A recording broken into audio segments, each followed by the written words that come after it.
Hello. Hello. Hi again. We How are had a little you? chip. I'm really well. Can you see me? Okay, I'm really good. How are you? Good, good. Hanging in there? Yeah. Yes. We spoke a little earlier and you said it's the first time you're doing an Instagram Live. How does it feel? Yes, definitely. My first time. It's good. It's good. With everything Yeah. that's going on, have to get used to these online platforms, Yeah. webinars. The National Ayurvedic Medical Association has a an annual conference every year, Yes. and that's actually starting tomorrow. Hmm. And this is the first year that it's all been moved online, and so we'll have big Zoom breakout rooms for all of the different panelists and speakers, and it'll be interesting. So we're all making adjustments Very cool. that need to be made. Yeah. Yeah, I'm gonna join as well. That would be great. I've always Cool. wanted to go, but it's been tricky because it's in California, and Yeah, this so is the now it's perfect a chance. It's opportunity. Perfect opportunity for a lot of people. yeah, Um, and the California ones are always the biggest just because of the population, but people have a difficult time making it to places like the East Coast or this year it was supposed to be in North mm, Carolina. So mm, but it'll be good. Now we'll get people from all over the world being able to join in and share their wisdom, their education. But the topic yeah, itself is actually why I wanted to talk with you on this IG Live. The topic is spirituality and medicine. yeah, And I think that's a very interesting topic. There's a lot of talk going on about mental health, right? hmm, During this lockdown and shelter in place and quarantine thing, everybody's talking about yeah, mental health, mental well-being, emotional health. But I think the key component is the connection between the mind and the body. And that's yeah, where a lot of the, I guess, fundamentals are sort of lost, right? In yoga, we're very mm, familiar with the yamas and the niyamas, right? What to do, what not to do, how to approach your life, how to structure a life that you're proud of. And hmm, for a lot of people, I think that disconnect is where it begins, where once you sort mm, of have an understanding of what you're doing in terms of your health and wellness from a physical perspective, you then start taking mm, a mental approach, emotional approach. You're able to witness your emotions. You're able to go inward and reflect a little bit. You're able to pause and take a step back before responding to a stressor or anything like that. yeah, But the bridge between these two is spirituality, is how you structure a or a daily routine that is conducive to your health and well-being, right? So many people are going yeah, through um, a feeling of hopelessness or loneliness or even just the stress of not knowing what's coming, right? Of what to yeah. expect or what's going to happen in the future, when all of this is going to end. And none of us have any of the answers to those questions. But being able No, and to, we usually we don't know what's going to happen otherwise, like in normal life when things we're not yeah, in an epidemic, we also don't know what's going to happen, but of course this is extra new, extra unknown for all of us, so yeah, it is absolutely, absolutely. The example that I give people when I'm teaching at a YTT or speaking at yoga studios and things, I usually start off by saying yoga causes stress. And people look at me a little bit weird and they mm. go, no, it's the opposite, right? It's supposed to help you with stress. Well, if I asked you to get into, a lotus handstand right now, you would be stressed out. But the Mm. reason stress is so good for you, excuse me, yoga is so good for you is because it's a structured stress. Mm. And what that means is that when you go to a yoga class, you don't know what the teacher is going to ask of you. You don't know how your body is going to respond, how you're going to feel. You don't know what asanas you're going to be asked to get into. But Mm. what do you know? What can you be absolutely certain of? Savasana, Yeah. right? At the end of yoga, right? At the end of movement, you know that Savasana is the closure. Mm. And so now you have a resolution to your stress. Hmm. And not just with everything going on right now, but even in our day-to-day lives, everything that we're stressed out about, whether it's finances, whether it's family, relationships, work, Hmm. there is no resolution to our stresses. And so it just sort of builds. Hmm. And especially with everything going on now, where we don't know what the resolution of this is going to be, Hmm.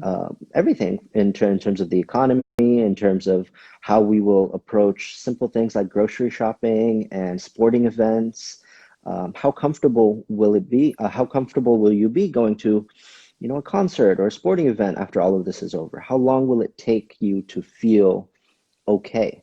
Hmm. And that normalcy, that okay level is going to be different for different people. Hmm. Some people are okay going out in public now, Hmm. and they feel like they're healthy, they have a strong enough immune system to, even if something does happen, they'll have the ability to sort of fight back and combat. And other who are this shelter in place very seriously, whether they are immunocompromised or not, are people who are very afraid of the worst possible scenario, the worst case situation, right? And this Hmm. is sort of a downward spiral that a lot of people are talking themselves into, which is not innate, right? Hmm. And if you look at this from a psychology perspective, this slippery slope is what gets people into trouble. It's what creates a lot of anxiety, depression, nervousness, insomnia, things like that. And once it Hmm. starts manifesting in the physical body, Hmm. that's when people start to realize it, Hmm. right? Oh, I can't sleep at night, or my heart's beating Hmm. really fast, or I have a headache. Hmm. Um, Difficulty my focusing or Yeah. really spinning mind, and yeah. And so from an Ayurvedic perspective, we know all of this to be a vata imbalance. Hmm. And you figure that with as little movement, as little structure that is happening with everything that's going on, people would be less vata aggravated, less Hmm. vata deranged. But it's actually the Yeah. opposite. And the Yeah. reason for that is because of these erratic routines, erratic daily habits, so much sensorial input, right? Hmm. People constantly, you just mentioned your screen time. My screen Hmm. time has gone through the roof, Yeah. right? Just because of the amount of time I'm spending now on my phone or in front of a computer, excuse me. And there's so much sensorial input, so much Hmm. more than we know how to digest, Hmm. right? Diet in Ayurveda is defined as ahar. Ahar is not just food, but any form of input. And Yeah. or I would say most of us are doing a good job of making sure that we're eating healthy, eating organic when possible, cooking meals that are, appropriate for us. But we don't necessarily pay that same attention or have that level of, or that ability to decipher when it comes to this sensorial input, what someone says to you, what you hear on the radio, what you see in the news. There's so much Yeah. content that's being pushed, ourselves included, right? People at home that are watching, Hmm. that don't know anything about Ayurveda, this will throw them for a tailspin. But for those Hmm. of you that understand some of these concepts, it's good because you know your body and mind have the ability to comprehend, digest, assimilate some of what we're saying, and then eliminate whatever you don't understand or whatever you don't feel is important. The Hmm. same way that we do with our food, right? We have to have this ability to do with our sensorial input. I find myself Hmm. listening to so much more music, watching Netflix or watching the news. With so much content is having to be filtered that by the end of the day, I'm laying in bed, not because I'm physically exhausted, but just from how much input is happening, how much Hmm. stuff I have to sort through. And I feel mentally and Hmm. emotionally drained because of it. And I think a Yeah. lot of people are experiencing this. Yeah. But Yeah. all of I do this is too. the mental Yeah. It's component of in. things. Yeah. Yeah. It's usually I travel a lot for work, and now Hmm. I all of my events have been canceled. I'm Yeah. spending so much time at home. And at the beginning, I was like, "Oh, this is so great for my vata. I'll be able to slow down and get back into my routines." And I actually feel more vata deranged than I used to usually do. Yeah. So it's yeah, because also there's so many options, right? There's so much good content out there, and I get, I want to now, like similar to the with the NAMA conference now, like that's available now. Things that weren't available for us before are now at our hands. So it's yeah. So what would you recommend people to do? How do you choose how to use your senses wisely? I think one, obviously having the ability to decipher what is important to you personally Mm, versus what is just excess mm, is also an important characteristic trait. There's a lot of people who just want more, more, more. There are other people, pitta mm. type people who are, very, I don't know if you can see, I want to learn how to play the piano. And so this was one of my recent Yes, I have one acquired. too. And there's some people that just want to accomplish things, right? And so having that pitta Mm, personality, you want to use this time effectively and use it to be able to either learn a new task or mm, dive deeper into something that you've always wanted to, but haven't necessarily had the time for. And mm, then there's those people who are more recluse by nature, right? The kapha people who are very, very content with laying in bed for 12, 13, 14 hours a day. They're very happy sitting in front mm, of a TV or sofa and just relaxing or reading and having their alone time. And so it really mm, is a matter of your body constitution as to what is going to be happening. But my best advice mm, to anybody having difficulty trying to figure out what they should be doing is take some time and figure out what makes you genuinely happy, right? Like for me, mm, I know that if I move my body and I do something that I genuinely enjoy in terms of reading, watching a movie, listening to music, something that will it, improve my mood, so to speak. Those two mm, things are absolutely essential for me, necessary for me, right? And so I make sure to do those and mm, incorporate those into some form of a daily routine, right? mm, And your happiness from within. It's something, especially now, a lot of people are realizing there's no external validation. And because of that, people are having a difficult time because there's no hugs, there's no handshakes, there's no uh, community as mm, such, and so people are feeling more alone or reclusive. And when mm, you figure out and you understand what makes you happy yourself and the steps that you need to take in order to do so, right? A lot of people don't mm, like who they are on a fundamental level. And I see this with patients all the time when I ask them what it is that they like to do for fun. And they always mm, give me, what they're supposed to enjoy, right? They like mhm, spending time with the family. They like hanging out with their children, or they like cooking. These are all things that you essentially have responsibilities or you're tied to, right? mm, But is that a genuine or true source of happiness? Right? Are you mm, doing these things because you want to, mm, right? And the easiest way to figure out, any of this out is to ask yourself three questions. Okay. And those three questions are you free? mm, Are you happy? mm, And are you of service? mm. Right? I Ideally, love that. obviously, the answer to all three of those questions should be yes. Mm, Right? If you are not happy, like I said, do something that you genuinely enjoy. mm, If you are not free, do something that you feel you have complete control over. mm, And what that means is like you have 100% the ability to say, no, I'm going to do the laundry tomorrow instead of today.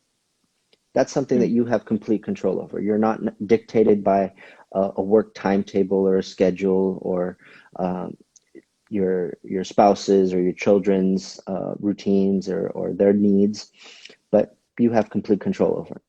Mm. And number three is, are you of service? Are you doing something for someone or something else that, or without any attachment, Mm. without expecting anything in return?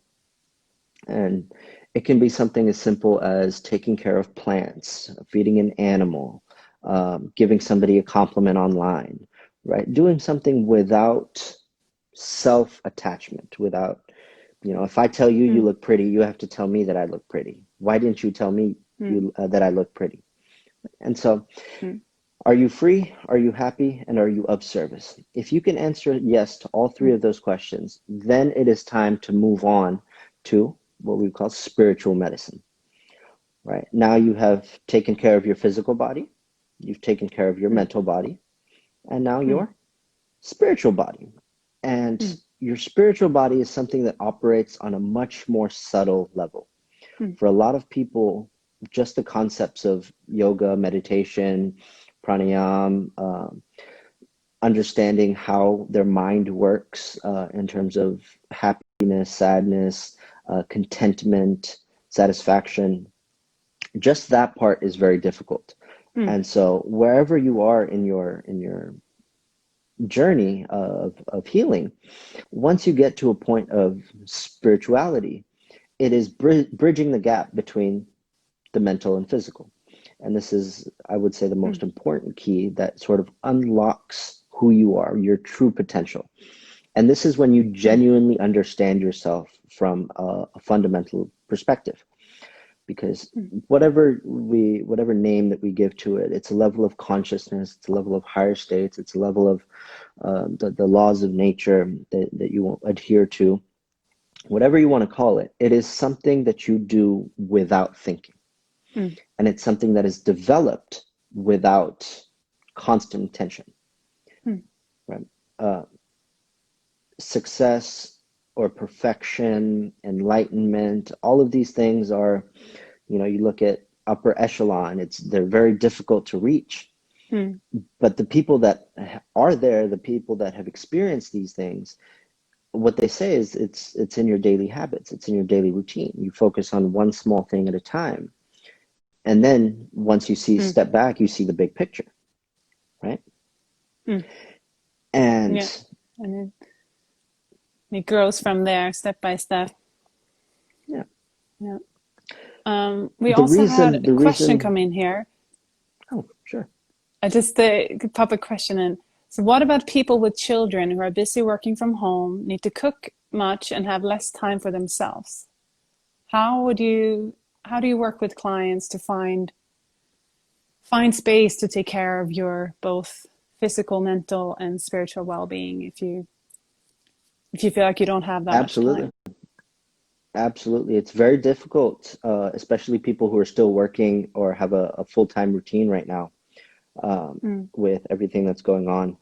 And when you understand what the most important concepts are in your daily routine, wherever you can figure out, my favorite part is to structure blocks or set up blocks of Mm. time, right? So for example, I'm not working full time. I'm still seeing Mm. patients and doing consults and things virtually, having webinars and conferences and things like that.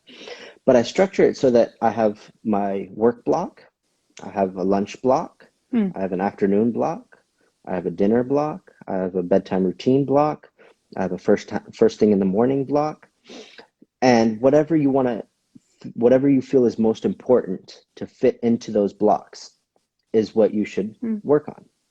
For example, Mm. one of the things I told you, my essentials, is moving my body, right? I don't Mm. feel good unless I do that. And so that's usually what I Mm. do first thing in the morning.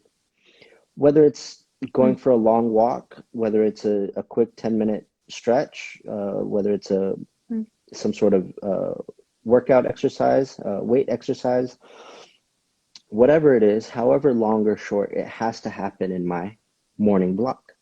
I can't start my day without it, Mm. right? Or I don't like to Mm. start my day without it. And Mm. so if you can figure out what your blocks look like, and if you can just plug in what is most important during this time, Mm. obviously your lunch block should incorporate creating a meal, sitting down, enjoying it in peace, and then calling it having it come to an end, to where now you can say, okay, it's time to either get back to work or, run some errands, whatever it is. And so these blocks are the easiest way to structure a daily routine, so to speak. As far as time management goes, that's a whole different story. Because it's so different for different people, right? What your work schedule looks like. For me, it's relatively easy because I can set my own schedule, right? I can book consults and schedule people wherever, whenever I see fit. But a lot of people don't have that freedom. They have to log on or log in at 8:30, 9 a.m. They have to be accessible. They can take a half-hour lunch break, and then they either have to be tethered to their phone or computer for whatever it is. And so for people like that, it's a little bit more difficult to step away because everything else now becomes a distraction. Whereas when you were going to work or you were in an office or something, you shut the door and that's it. Right? You didn't have kids barging in. You didn't have to worry about what your next meal was going to be. You didn't have any of these external stimuli. And so it becomes that much more difficult. But depending on how old your children are, teach them. Tell them that, hey, this is what time we're having lunch. This is what time we're doing dinner. This is what time mommy has to work, whatever it is. And so that even they understand, they can sort of help and do their part to make you feel at home, make you feel at ease, and not constantly anxious and stressed out about having to take care of somebody else. That's a great advice. Okay.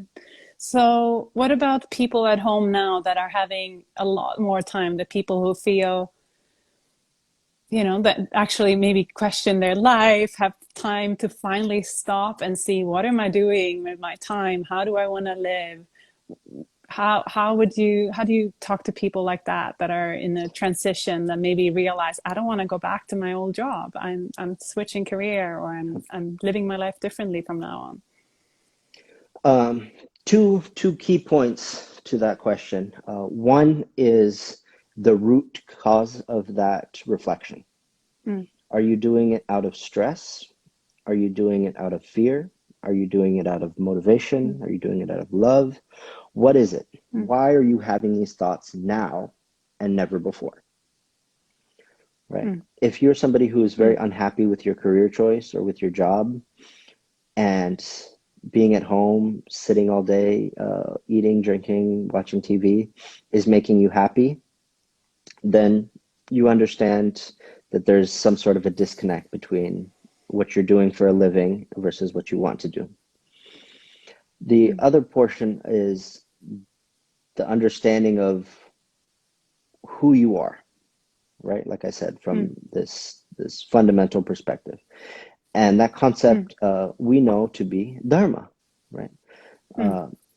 And when somebody is living in accordance with what they were meant to do, or what their true beliefs enable them to do, life just becomes so much easier. It becomes so much simpler, because you are now not working for a company, you're not working for a boss, but you're working for a cause. And why you're doing what you're doing is one of the best ways to figure out who you are. Let's play a little game. Okay. And everybody watching at home, I want you to play along. Okay. If I ask you who you are, what would you say?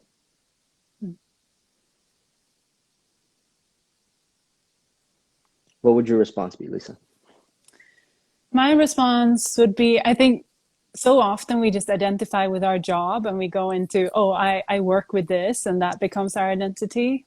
But I think I see beyond that. And I feel like there's two parts to me. There's the eternal part of me, like my spirit that, that is living through different lifetimes. And then there's my personality in this lifetime, and the purpose I have here and now. So I think I could describe my personality and speak about that as being me right here and now. Or I could talk about the eternal part of me that I sometimes get glimpses of and that I can connect to. Not always. I often also get lost in life and kind of take things too seriously. And but yeah, I think I would talk more about who I am as a person here. And I would say I'm a very curious person, very eager to learn, very Why? yeah, very Why would you consider yourself why? curious? Yeah. Um, I'm very interested in people. I'm very interested in life. I want to understand Why things. are you interested in people? They just fascinate me. I think it's there's so many facets to it. I think it's really interesting to understand how other people work, how our relationships with each other, why something can be so clear for one person and someone else can have a completely different outlook on the same situation. And why do you want to understand people?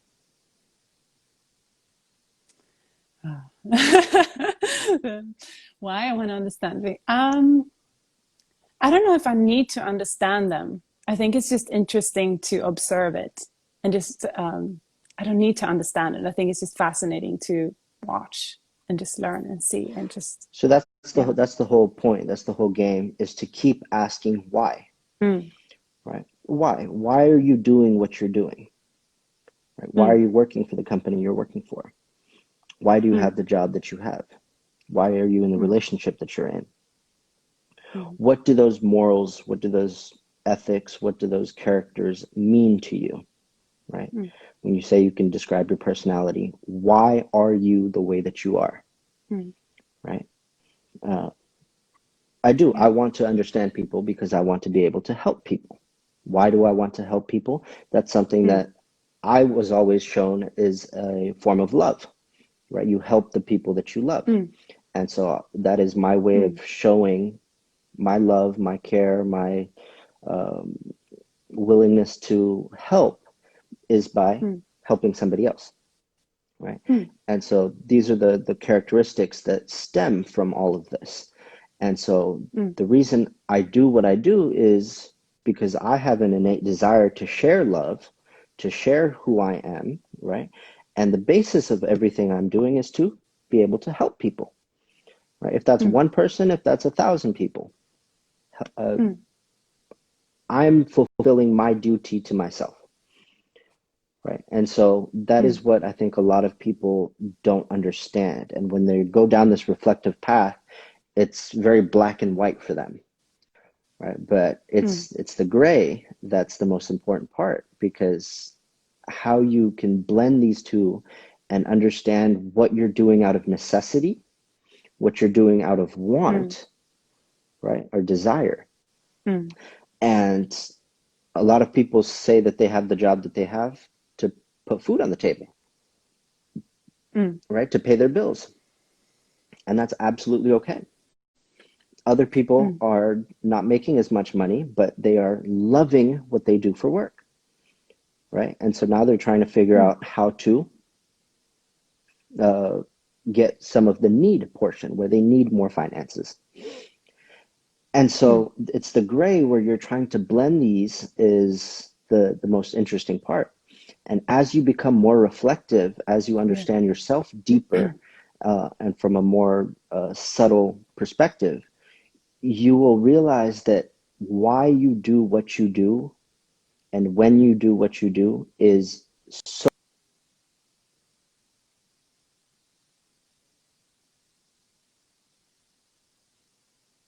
I thing. It, obviously, we look Mm, at cause and effect. If you're feeling very heavy, congested, and dull early in the morning, we know it's because you like to eat snacks and ice cream and popcorn at 10:30 at night right before bed, right? And so that's the root cause of mm, anything that's happening. And when you can figure out the root cause of why you're sensing a feeling, why you're having an emotion, why you are responding the way that you are, and it happens every day, that's where the true healing begins, because now you're able to change on a subtle level and then see the effects on the Mm-hmm. gross physical, mental, emotional plane. Mm. Does that make Beautiful. sense? Yeah, it does. I saw either day a really beautiful illustration of, so it was four circles, one saying what you love, one saying what you can get paid for, what you're good at, and what was the fourth one? I can't remember now, but what you're saying, like our purpose is somewhere in the middle there. Yeah. It's a combination of the things that we can get paid for, the things that we're good at, the things that we enjoy doing, and I can't remember the fourth one, but it's something being of service, how we can help others, or how we can feel Mm-hmm. meaning. Yeah, I think it was that, how we can feel meaning in life. So that makes a lot of sense. Good. Yeah. Good. All right. Shall we open it up to take some questions? Yes. Yes. Does Um, anybody have any questions? we got one thing here. On a positive note, the earth is getting much needed rest now. What would be your tip for people who want to change their habits to be more sustainable and in tune with nature after this is over? Wonderful. I love it. Yeah, yesterday was Earth Day, and all of the research studies and things that have been going on as to how our ozone, our climate, our waters are changing on their Mm. own without any interference or help from Because of us, no our part. interference, maybe. I think it's actually such a beautiful analogy for the human body as well. Because when we remove the cause of disease, when we stop doing the things that bring us into imbalance in the first place, the body naturally wants to go back to balance, right? And I think Yeah. that's what we're seeing on a Ex- bigger scale right now. And with that analogy,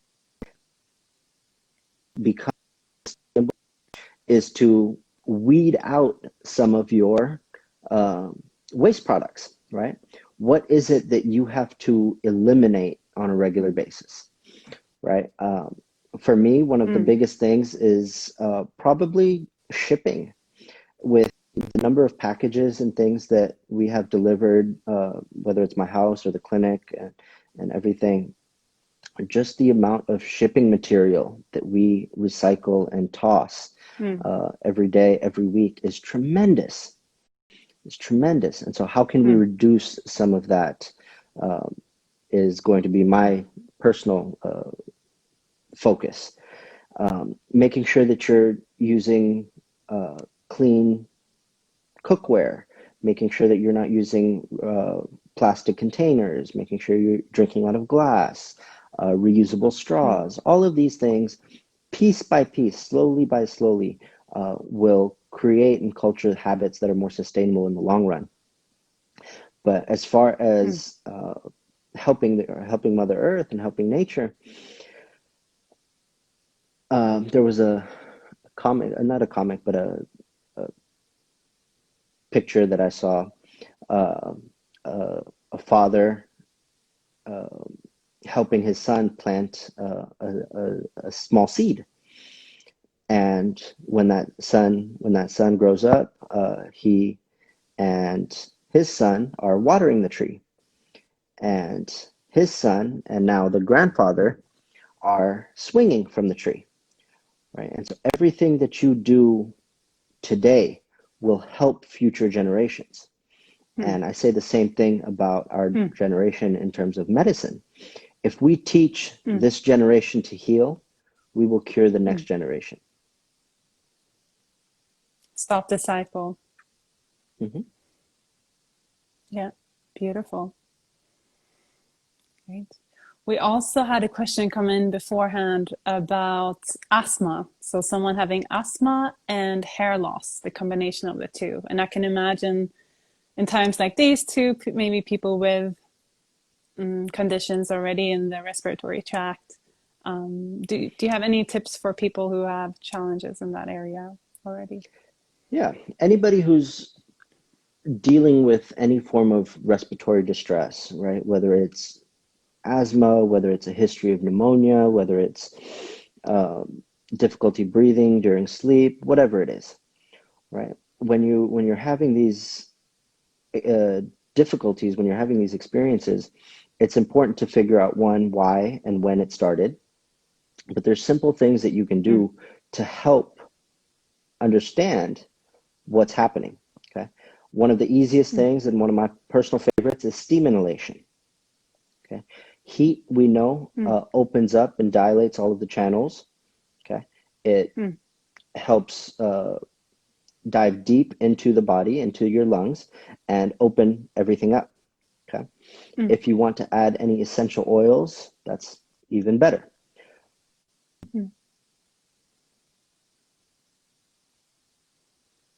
Your nose, in your throat, and in your lungs is going to be very healthy and beneficial. Okay, so nose drops, ear drops, anything that you can do to oleate and nourish the tissues in your nose and your, as opposed to constantly having to clean it out or creating more congestion and things like that.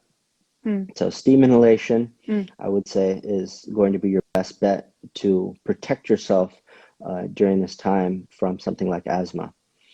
And hair loss, we know, is a vata imbalance, and making sure that you're eating a diet, making sure that you're eating enough minerals, proteins, healthy fats, everything to sustain healthy hair growth, as well as reducing some of the stressors in terms of harsh chemicals in shampoos and conditioners, making sure that you're taking care of your hair, making sure that you're nourishing it, whether it's with oil or some other ingredients to really give it support and nurture it. And then obviously minimizing stress and vata imbalances in general. Finding a good routine that works. Getting up at the same time, eating at the same time. Yep. Right. Yeah, ideally everybody right now should be on a vata pacifying regimen. Lots of soups and stews. Yep. Yeah. Lots of yoga, meditation, reflection, shutting off devices, cell phones, TVs, at least an hour before bed, things like that. Yeah. Okay. I also wanted to talk, so you're one of our contributors in the Etha Academy. And so I just wanted to talk a little bit about that. How was it for you to film for the Academy, and how do you think the Academy can support us through this time? It was amazing. I was very, very impressed and elated with how professional and structured everything was at the time of filming and recording. I think the people that I met, fellow contributors and health professionals, were absolutely incredible in the wisdom and knowledge that they shared. But the reason I think Etha is so special is because of the structured environment that it's going to be. This information is sort of going to be doled out to people because it's a natural succession, right? It's very difficult for somebody who has a lot of health concerns and imbalances to immediately listen to the subtle body and pick up on small cues here and there, right? But it's easy for them to do simple things. And so all of the information is going to be given out in a very systematic and structured way that's easy to follow. It's very easy to understand, but it's rooted in science, medicine, and wisdom. Great.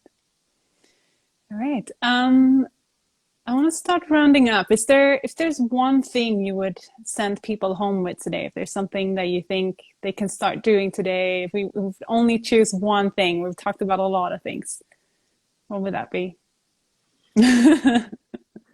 I was to choose one thing, it would probably be Abhyanga. Abhyanga is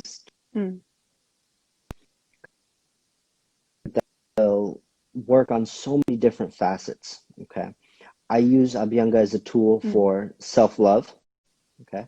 You are creating a connection with your body, right?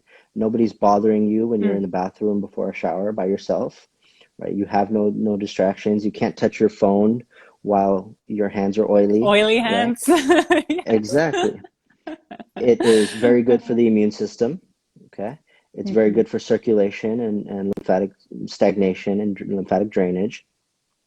It's very good for pacifying the vata in the body and high stress environments, high stress situations, and very multifaceted approach to something that's very simple. It shouldn't take you longer than 5, 7 minutes max to do it, but it's something you can practice every single day that will help you tremendously. Mm. Mm. Great. Wonderful. What a nice end with loving ourselves and being kind to ourselves and using this time for that. Beautiful. Thank you so much for joining us today, Dr. Absolutely. Manas. It's really nice to have you It's been on. a I think you did pleasure. really well for your first Instagram Live. Thank you. Thank you. Yes. If anybody has any questions, feel free Thank to you. We look forward. DM us, either of us, and Yes. we will connect with you. Great. I look forward to having you on again sometime soon. Okay. Thank you very Okay. much. Thank you so much. Thank you. Bye, everybody. Bye.